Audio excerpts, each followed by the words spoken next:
अमर रोज दफ्तर से अपने घर आते हैं। दिन भर काम और टेंशन से जूझकर घर आते ही अपनी भड़ास निकालते हैं अपने परिवार पर। बस आज काम जल्दी खत्म हो गया, अब आराम से जाकर मैच देखूंगा। निकल जाता हूँ इससे पहले कि बॉस की नजर में आ जाऊं।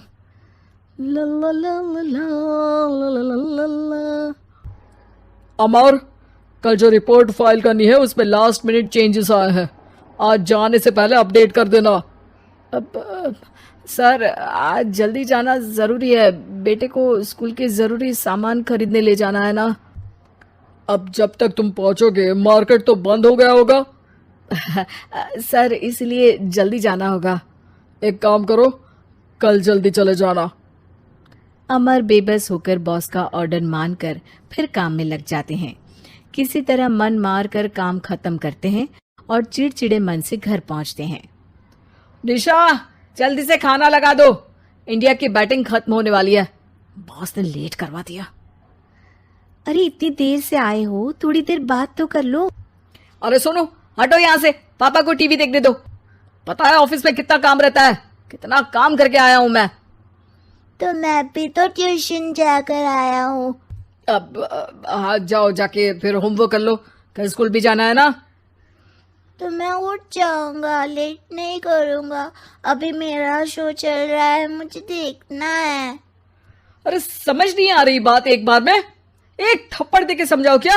रिमोट दे और सोने जा।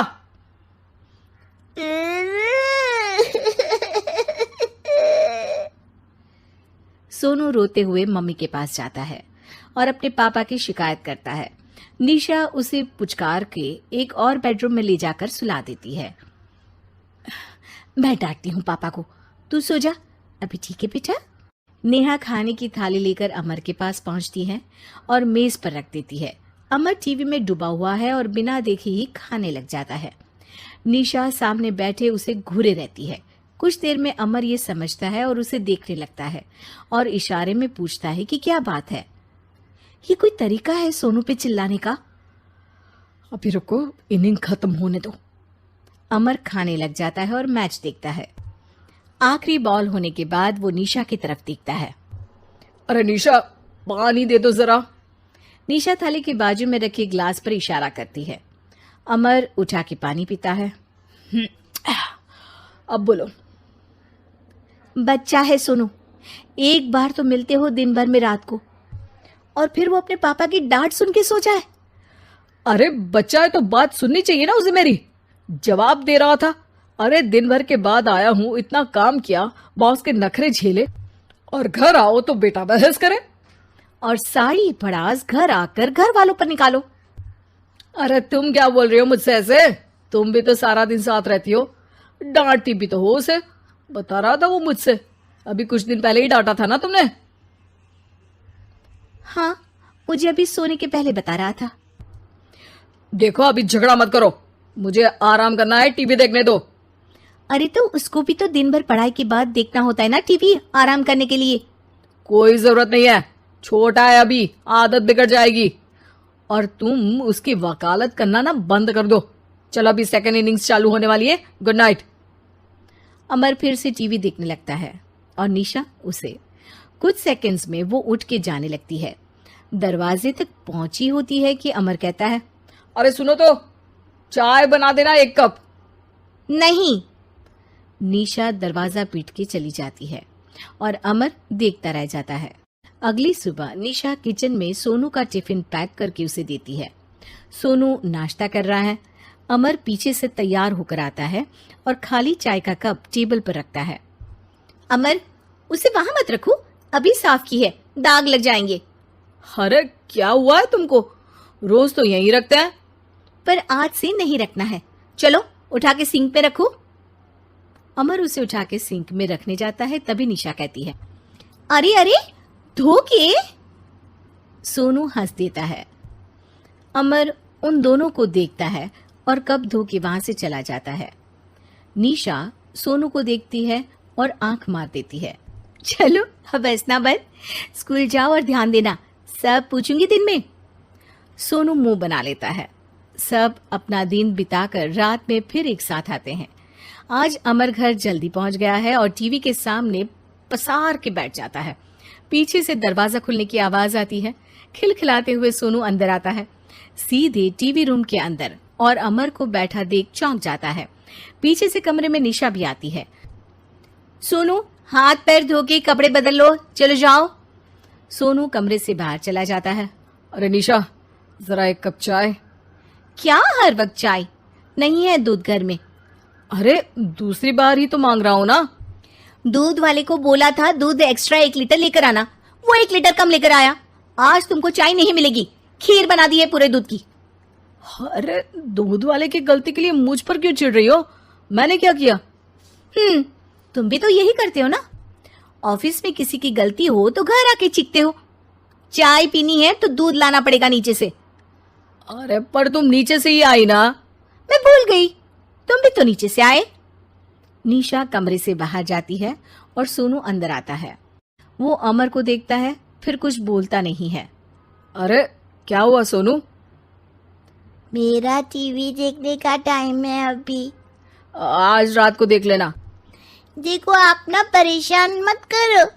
आज ऐसे ही टीचर से डांट सुन ली है, अब आपकी नहीं सुनने वाला। अच्छा, क्यों डांटा टीचर ने? क्योंकि मेरा प्रोजेक्ट इनकम्प्लीट था। आपने सामान लाके नहीं दिया और आपकी वजह से सब हंसने लगे मेरे पे। अब आप जाओ। सोनू टेबल पे रखा रिमोट उठाता है और चैनल बदल के बैठ जाता है। अरे ये क्या तरीका है बात करने का? तो आपसे ही तो सीखा है, बाहर का गुस्सा घर पे निकाल दो। अमर उठ के दूध लेने चला जाता है। कुछ देर में लौट के वो चुपके से निशा और सोनू को टीवी देखते हुए देखता है और किचन में चला जाता है। 3 कप चाय बनाकर वो टीवी कमरे में पहुंचता है। आज मेरे हाथ की चाय पी लो। इस बदले बर्ताव को देख के निशा और सोनू चौंक जाते हैं। अपना कप उठाकर चाय पीने लगता है। अमर एक बैग निकाल के सोनू की तरफ बढ़ाता है। इसमें क्या है? प्रोजेक्ट का सामान और गिफ्ट। लगता है पापा दूध लेने गए और गुस्सा छोड़ के आ गए। कैसी है सोनू के पापा के हाथ की चाय? स्वीट स्वीट, बिल्कुल मम्मी की तरह। और पापा की तरह नहीं? पापा की तरह कड़क है। सॉरी बेटा, अब समझ गया कि ऑफिस में कुछ भी हो उसे ऑफिस तक ही रखूंगा, प्रॉमिस। निशा और सोनू को गले लगा लेता है और उस दिन के बाद कभी घर की चिंता दफ्तर में नहीं गई और ना दफ्तर का टेंशन घर में आया। पिताजी जल्दी चलिए, वरना मैं आज स्कूल में देरी से पहुंचूंगा। मेरी टीचर बहुत गुस्सा करती है। हाँ बेटा, अभी चलते हैं, बस 2 मिनट रुको। तभी रमेश की पत्नी कमरे से बाहर आती है और रमेश से कहती हैं, सुनिए जी, आज शाम को आप ऑफिस से जरा जल्दी घर आ जाइएगा। याद है ना, आज आपको मुझे शॉपिंग कराने के लिए लेकर जाना है।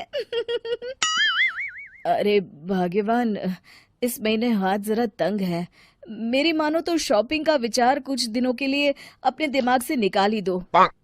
मैं तुम्हें अगले महीने पक्का शॉपिंग कराने ले जाऊंगा। अभी मुझे चलना चाहिए, वरना राजू को स्कूल पहुंचने में देर हो जाएगी। देखिए जी, अब आपके ये बहाने पुराने हो चुके हैं। मैं कुछ नहीं जानती। आज शाम को मुझे शॉपिंग करने जाना है, मतलब जाना है। आगे आपकी मर्जी। अच्छा ठीक है भाग्यवान, अब तुम पूरा घर सर पर मत उठाओ, मैं कुछ करता हूँ। इतना कहकर रमेश अपने बेटे राजू को लेकर वहां से चला जाता है। घर से निकलने के लिए रमेश जैसे ही अपनी मोटरसाइकिल शुरू करता है, तभी उसकी माँ उसे आवाज देकर कहती है, अरे रमेश, आज शाम को मुझे कुछ पैसे दे देना। याद है ना, मैंने तुझसे कहा था कि मुझे मंदिर में चढ़ावा चढ़ाना है। अरे माँ, मेरी तनख्वाह आने में अभी 10 दिन बचे हैं। अभी मेरे पास बिल्कुल पैसे नहीं है। हाँ, मेरी तनख्वाह मिलते ही मैं तुम्हें पैसे दे दूंगा। रमेश की माँ चिढ़कर कहती हैं, अरे तेरा दिमाग तो खराब नहीं हो गया? मैंने तेरे भरोसे मंदिर के पुजारी जी से वादा कर दिया है और तू कह रहा है कि पैसे नहीं है। अब मैं पुजारी जी को क्या जवाब दूंगी? तुझे तो मेरी इज्जत की भी कुछ परवाह नहीं है। अच्छा ठीक है माँ, अब तुम गुस्सा मत करो, मैं शाम तक कुछ इंतजाम करता हूँ। इतना कहकर रमेश वहां से चला जाता है। फिर दोपहर को जब रमेश अपने दफ्तर में बैठा होता है, तब उसे अपनी पत्नी और माँ की बातें याद आती हैं। रमेश अपने दफ्तर के एक साथी मोहन से कुछ रुपए उधार मांगता है। अरे भाई मोहन, मेरा एक छोटा सा काम कर दो, मुझे कुछ रुपयों की सख्त जरूरत है। मुझे कुछ दिनों के लिए क्या तुम रुपए उधार दे सकते हो? अरे रमेश भाई, मैं तुम्हें पैसे उधार तो दे सकता हूँ, लेकिन मुझे वक्त पर पैसे लौटा देना। वैसे भी मेरा मानना है कि दोस्ती यारी में कभी पैसों का व्यवहार नहीं करना चाहिए।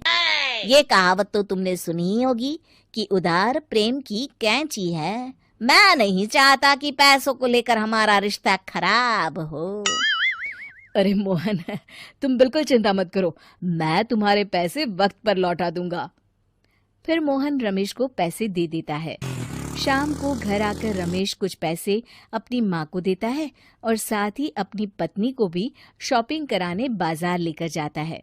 रमेश की पत्नी और उसकी माँ का स्वभाव जरूरत से ज्यादा खर्चीला होने के कारण दोनों हमेशा बेवजह पैसे खर्च करती हैं। फिर एक दिन, सुनिए जी, अगले हफ्ते हमने छुट्टियों में कहीं बाहर जाने का प्लान बनाया था। आपने पैसों का इंतजाम कर लिया ना? अरे अभी कहाँ, अभी तो मेरे पास बिल्कुल पैसे नहीं है, हम कभी और चले जाएंगे।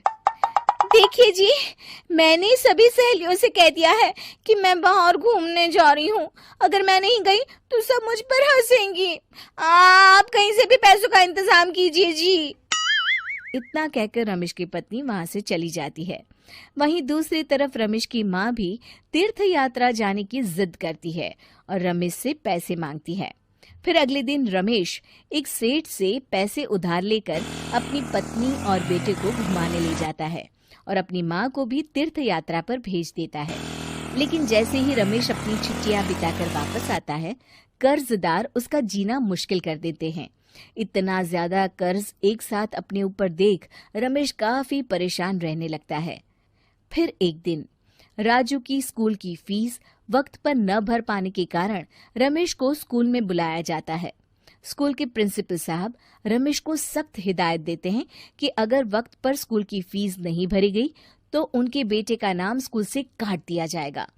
अपने बेटे की स्कूल की फीस भरने के लिए रमेश अपने दोस्त गिरधारी से कुछ पैसे उधार ले लेता है और स्कूल की फीस भर देता है। रमेश की माँ और उसकी पत्नी खर्चे और घर की जिम्मेदारी संभालते संभालते धीरे धीरे रमेश पूरी तरह कर्ज में डूब जाता है। और तभी एक दिन दफ्तर में काम करते समय रमेश की तबीयत अचानक बिगड़ जाती है और वो बेहोश होकर गिर पड़ता है। उसे जल्दी से पास के एक अस्पताल में भर्ती कराया जाता है। रमेश के घर वालों को ये बात पता चल जाती है तो वे सभी अस्पताल पहुंचते हैं। अस्पताल के डॉक्टर साहब उन्हें बताते हैं, देखिए, देर रात तक जागने और जरूरत से ज्यादा काम करने की वजह से इन्हें चक्कर आ गया था। बेहतर यही होगा कि इन्हें कुछ दिनों के लिए पूरी तरह आराम करने दिया जाए। रमेश की हालत देखकर उसके बेटे राजू को बहुत गुस्सा आता है और वो अपनी दादी और माँ से कहता है, माँ, दादी, मैं इतना छोटा हूँ, फिर भी मैं इतना समझता हूँ कि पिताजी दिन रात दफ्तर में काम करके पैसे कमाते हैं। पिताजी अकेला पूरा घर संभालते हैं और आप दोनों अपने फिजूल के खर्चों के लिए उन पर दबाव डालते रहते हैं। आज पिताजी की हालत के जिम्मेदार तो आप दोनों हैं। राजू की समझदारी भरी बातें सुनकर रमेश की माँ और पत्नी को अपनी गलती का एहसास होता है और दोनों की आंखों में आंसू आ जाते हैं। फिर कुछ दिनों के बाद रमेश की तबीयत एकदम अच्छी हो जाती है और वो पहले की तरह अपने काम पर जाने लगता है। रमेश की माँ और पत्नी अब उसे किसी प्रकार की कोई तकलीफ नहीं देते और ना ही उससे किसी चीज की मांग करते हैं। फिर देखते ही देखते रमेश अपने कर्ज के सारे पैसे चुका देता है। उसकी जिंदगी पहले की तरह अच्छी हो जाती है और वो अपने परिवार के साथ खुशी खुशी रहने लगता है। शिक्षा, हमारे रिश्ते एक तराजू की तरह होते हैं जिसकी दोनों ओर जिम्मेदारी और समझदारी का वजन बराबर होना